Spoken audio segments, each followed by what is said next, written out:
Hi everybody, in this Unity tutorial I want to continue where I left off in this other video here, this other tutorial. To start off with, if you want to follow along, you can get the package here that leaves us off where this video left off with, where there's a car that drives up, well the car's there, and this gas station attendant from wherever he is moves and goes right to where the gas cap of the car is. That's where this video left off, and in this video what I want to do is I want to add a gas station, and I want to have the attendant waiting in the gas station, and when I drive the car into the gas station, I want the attendant to automatically come out, put gas in the car, and then go back to the wait spot. So that's going to be the goal of this video. Alright, so I downloaded the Unity package from there, and here it is. This is what I'm going to start off with. I'm going to press play to show you just where we left off with part 1. And part 1 basically just had this happen, that the attendant moves and comes right here to where the gas cap is. Boom. And we're doing this using a nav mesh, and the attendant is a nav mesh agent. So to start off with, we're going to need a gas station. That's a new model.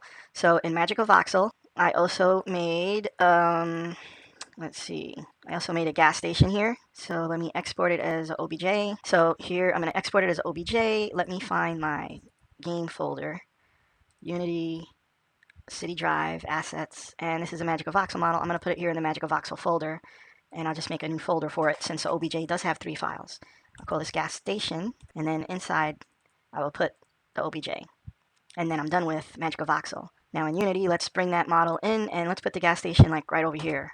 So here in the Magical Voxel folder, here's the gas station, and let's click in there.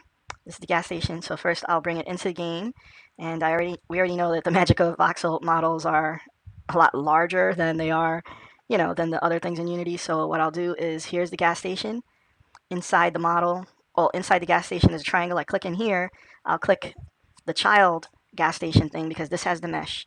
And to adjust the size, I'll adjust the size of here, the mesh. So I switch to the scale tool, and here on the white square, which will scale everything down in a uniform fashion, I'll scale down the gas station till it looks about the right size to go with the buildings. And this is kind of where I want the gas station to be, except I want it to turn around. So I do have the model selected. Let me just rotate it 90, nope, not 90, 180 degrees on the Y, so that it's kind of like facing the front like this. Now let me double click to focus in on this. Okay, maybe, yeah, the size looks okay. And the colors are there, that's good. Alright, so say that's where the gas station is going to be. It doesn't have any colliders, that's okay. So now in the gas station, I want to have different spots in the gas station. When I had my car, Chevy Blue, I kind of made some empty game objects to mark out different spots next to my car. This is the gas cap where he was moving to put the gas in. And this other move to in purple is where the camera follows the car. So I'm going to kind of do the same thing with the gas station. I want to make areas that I'm going to have like for positioning things. So I'm going to add a empty game object, and what I'll call this is the wait spot. Not wait spore, wait spot. I'll call this the wait spot. And the wait spot, it's right now, it's showing that it's right here. To help me see it in the scene view, I'm just going to add a little gizmo thing. Alright, now let's try to position it outside of the gas station. It's going to come waiting outside the gas station here. And that's going to be my wait spot. Alright, so the first thing I'm going to do here now when the game starts is I want the attendant to go to the wait spot. So let me just save this, and we don't have to change any code yet, because right now when the game starts, the attendant goes to whatever this is, the target. So let's just change that to the wait spot. And when the game starts playing, he should walk over to the wait spot, or he should move to the wait spot. We don't have any animations yet, so let me press play and test to make sure now he goes to the new spot, and there he goes. He's going to the new spot, and then he stops right there on the wait spot. That's good. Now another thing I want to have is on the gas station, I want to have another area that is going to be used to detect when my car drives into the gas station. So what I'll do is, let's see, I guess I could, what should I, okay, I'll just make another empty, and I'll call this the gas station area.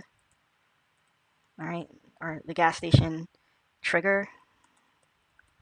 Alright, and let's place this kind of like over here where the car would drive up, And now let's actually add an area that's like a collider that we could detect when the car enters it. So I'll go to physics. I'm on the gas station trigger. I'll go to physics and let me enter a box collider. And you can see here there's a little box collider. Let's just enlarge it. First of all, let's make it a trigger, not a collider. So if I don't check is trigger, this is a collider and the car won't be able to go through this box, okay? So if I check is trigger, the car will be able to go through the box, but Unity will send me events when something enters the box or exits the box. So I'm going to click the trigger. Now let me just make the box adjust the size. So I'm going to click this little button here so I could visually edit it. Let me pick it up a little bit. Let me make it a little bit longer, so if the car gets anywhere in here, it's in the box.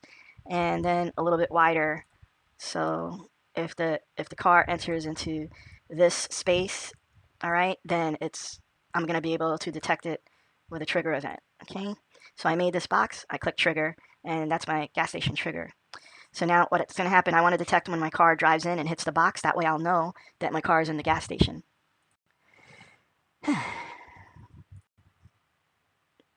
I guess I'm going to look at the script here.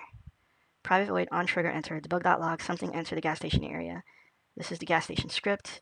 I put it on the gas station, but the trigger is, where's the trigger? This collider object is here. Do I just have to put it on the gas station level? Maybe. Let's take it off of here. Let me delete it from there. And let me just put it on the gas station. Let me add a trigger here, or a collider here, a box collider. And now I'm going to have to position it with the editor. All right. And I'll do this here. And the other side here, I want the car to drive in on this side of the garage. Move it up a little bit and pull it back. So when a car drives in here, that'll set off the trigger, okay? Let's see if this works. I put the trigger here, make sure it's a trigger, so click trigger, file, save, and then press play. Let's see now if I see the message. I know when you do a collider, the collider events bubble up to the top level. Maybe the triggers don't. I don't know. I could read the documentation, or I could just try it out. And bam, the message popped up when I entered the area. That's good. All right, so I'm going to do something else. I could use triggers to detect when something gets into an area. That could be helpful for me for knowing when my player, my attendant, gets to the wait spot, you know? Because how will I know when the attendant gets to the wait spot? Probably there's a couple of ways, but one easy way is to use a trigger for that too. So here's my wait spot object, and I just want to put a trigger on it. So let me add a collider, a box collider, and there's a little box collider there around the wait spot. I guess I can move it up a little bit, so let's see the sensor, just move it up a little bit so it's above the ground. And this is going to be a trigger, so things could move through it, but I could tell when they reach it. So that way I could tell when my attendant reaches that trigger too. All right. Now what I want to do this for is because I'm going to start animating the attendant. Right now all he does is he plays the old man idle animation. Let's add the other two animations to the animation controller for the attendant. Like, let me make this bigger now, please. Thank you. Should adjust these windows a little bit, get my space. All right, so I have the idle. I want to have a running animation here, and the running animation should be looping. And I have a stand animation that should not be looping. I'm going to put that in here too. So here's two other animations. Now, the way I have the animation controller play different animations is I make these transitions like this. Right click and pick a transition, and then I could pick another transition for the animation to go to. So from old man idle, I want to be able to run, and from running, I want to be able to go back to old man idle. Oops, there's some parameters here. Sorry, let me take them out so you can see how to add them in. So let me press delete. So at first, there's no parameters here. Sorry they were there. I'll show you how to add them in. So on these transitions here to go to running or come back, all the animation controller needs to know is when. When do I go to play running? When do I go to play old man idle? So what I'm going to do is I'm going to add some parameters here, or variables for the animation. The first variable I'm going to add is going to be a boolean, which is true or false. That's the values it could be. On or off, true or false. And then on this transition from here to here, I'm going to make the animation switch to running on the condition of run equals true. Okay, so I just added a condition. I have one parameter right now, run equals true. When it goes to this animation, it's not going to wait. It's just going to do it right away. There's no exit time. This animation is not going to have to wait for this animation to play all the way through. It'll just happen right away. Now from running back to old man idle, that will be when the parameter run equals false. And the same thing, I'm not going to wait. It's just going to do it right away. It's not going to wait for the running animation to finish the cycle. So this will trigger back and forth. All right, so that's in the controller, and the controller is on my attendant right here. It's already there. So now in the code, I just want to add something to the code of the attendant. Here's the attendant's code. I want to add an on trigger enter here as well. All right, so I'll say private void on trigger enter, and I will see when he hits that trigger there for the wait object that I'll make him stop running. All right, so over here, I'm going to need a pointer to anim also. So let's add that. Public animator, I'll call it anim equals null. Yeah, since we're going to change animations, we need a pointer. We need a pointer to the animation component. We need it in the script. So I'm adding this public variable here. And then here in the inspector window, it updates. Now I could drag and drop the animator here and give it to my script so I could do stuff with the animation. Now here, on the trigger of I hit a collider, I'm going to say anim dot set bool run. I'm going to set the run parameter to false, that he stops running. Okay. And over here in the start, where I'm telling it to go to a destination, I will tell the anim dot set bool of run. I'll say true to do the running animation. So the game starts. He's going to do a running animation. He'll play the running animation until he gets to that trigger object, and then he's going to stop. So let's see how that works. Until he gets to any trigger thing, and he's going to stop.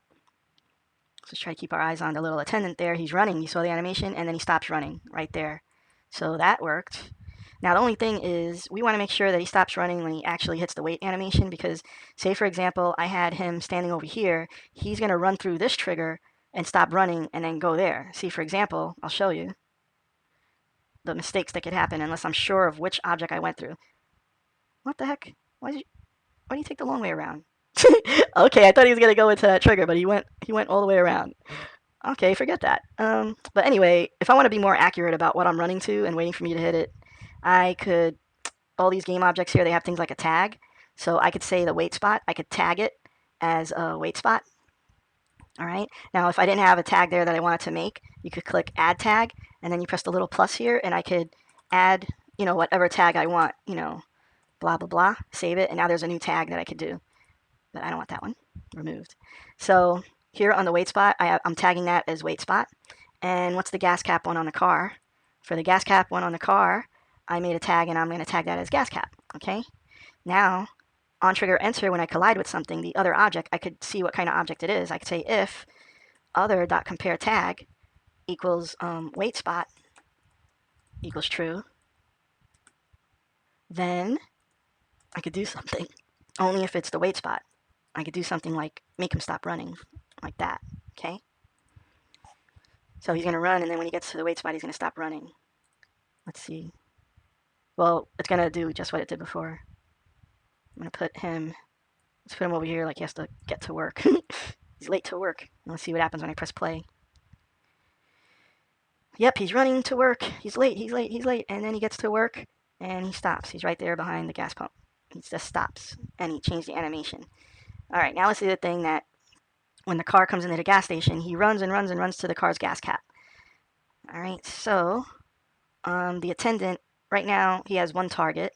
Let's define more than one target. Let's say that this target, now we're going to call it, let's rename it to wait spot. So I'm using Visual Studio's rename functionality. And then let's make another public game object and call it the gas cap. That's going to equal null. So these are all public, so I could set them in the inspector window. So let me go back to Unity and set them in the inspector window. So you'll notice if I change the variable name, then the value gets erased. So I have to say what the wait spot is again. So let me drag that on there. And then the gas cap, let me just drag that on there. These are two spots, gas cap and the wait spot. Now I could go over here, and let me just take this thing where it goes to the wait spot, and let me just turn it into a function. I'm going to make the function public because something outside of my attendant script is going to call it. Unity is going to call it, so I'm going to make it public. Public void go to the wait spot. Okay, go to wait. And I'll just put this code in here. Okay, go to wait. And then over here when the game starts, I'll tell him to go to wait like that. And then I'm going to have another function I'll make it public too. Public void go to gas cap, okay? Or go to car, the car that pulled in. And on this one, I guess I'll be doing the same thing. I'll say anim.setBool run, comma, true, and nma.setDestination is going to be gas cap dot transform dot position. Okay. Now let's see what happens. Something has to call go to car. Something has to call go to car. Basically, the thing that detects when the car goes into the gas station is the gas station script. Let's go back to the gas station script. See here, I can tell that something entered the gas station right here.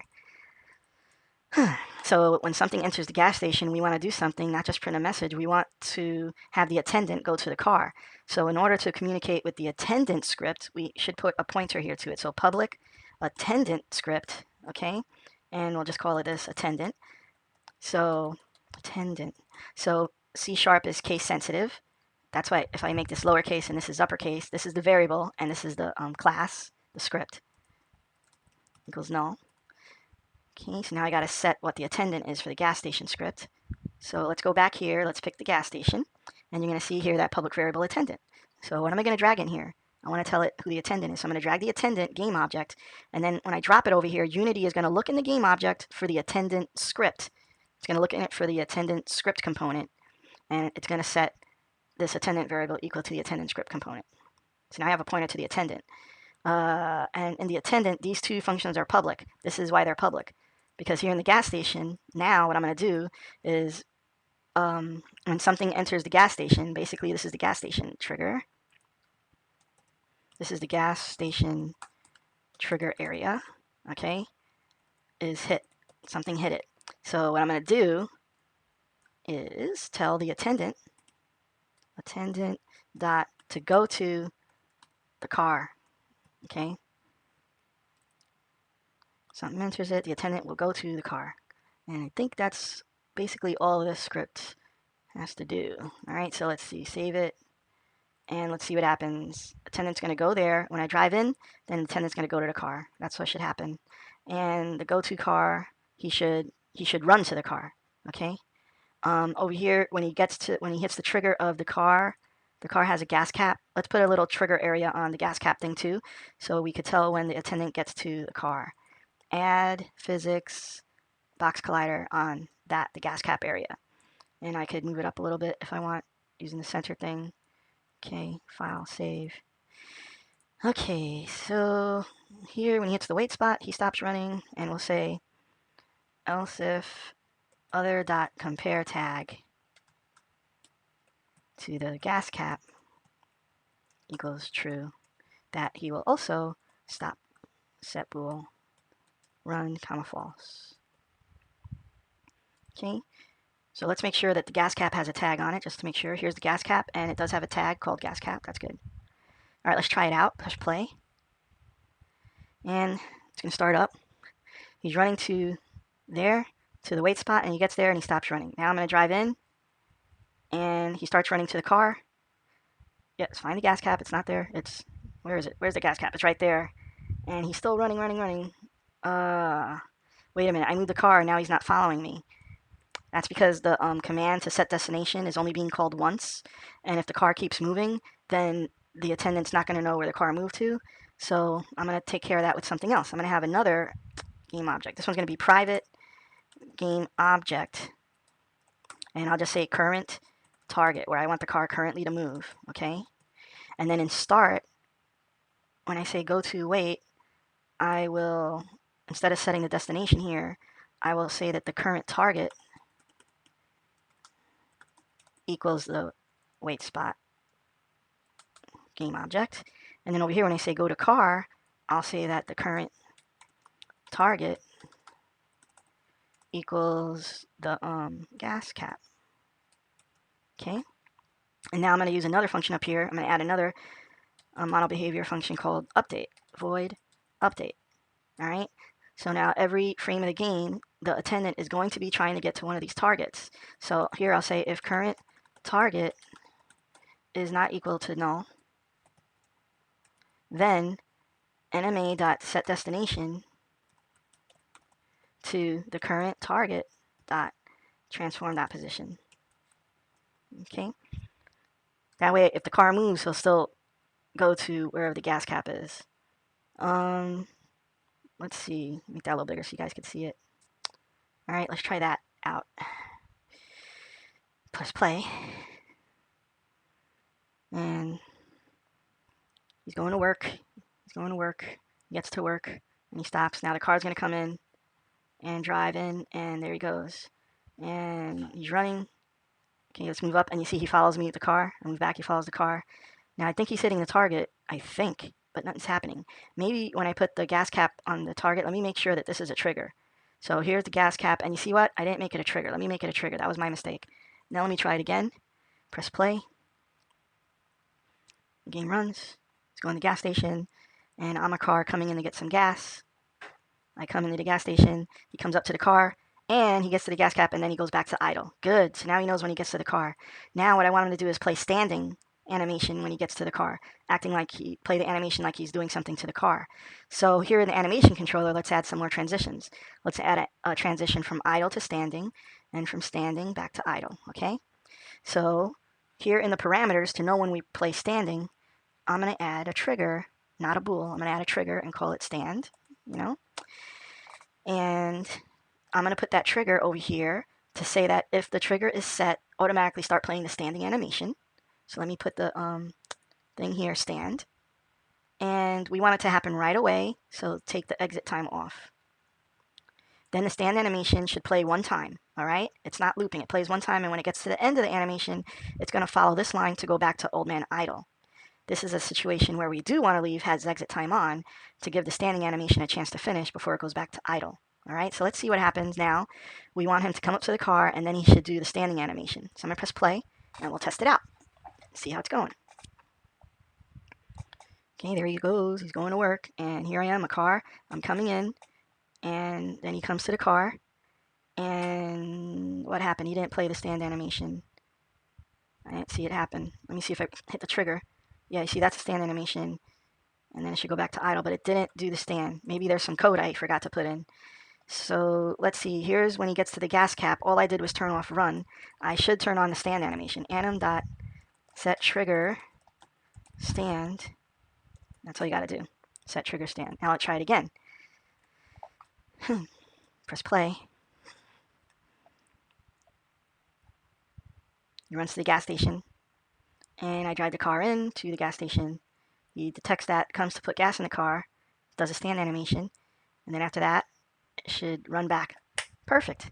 So now we got a situation where a car drives in, and the gas attendant goes and puts gas in the car, and then goes back and waits. Okay, and I could drive off. I got gas. Whoop-de-doo. So that's the goal of this tutorial. If you have any questions, you can ask me in the comments or just email me, message me. Thanks. Bye.